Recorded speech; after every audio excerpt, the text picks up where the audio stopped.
was historically a brook trout creek, and Bob, Jean's husband Bob remembers fishing it when he was a youngster, and lots of brook trout in it.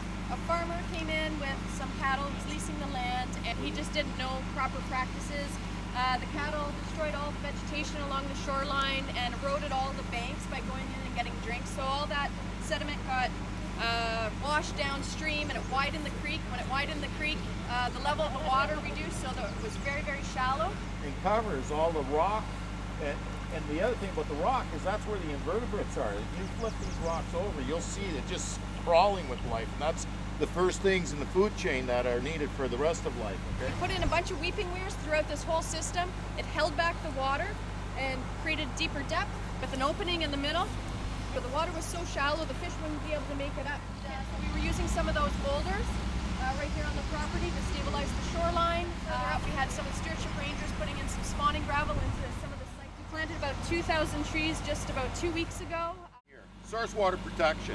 This ties into those objectives of the Ontario government. It's really important. We've got a 26,000 acre cold water lake, and this feeds in. By rehabilitating this stretch, improving the fish habitat, that these fish will be able to utilize this creek again and make their way up and spawn and then naturally reproduce and increase the population back. It's not ours to own, but it's ours to share. And working with Manitoulin streams has allowed us to learn so much about the rehabilitation. And it hasn't just been us, it's been a lot of volunteers, the students from the high school, the Manitou Lake Association has helped.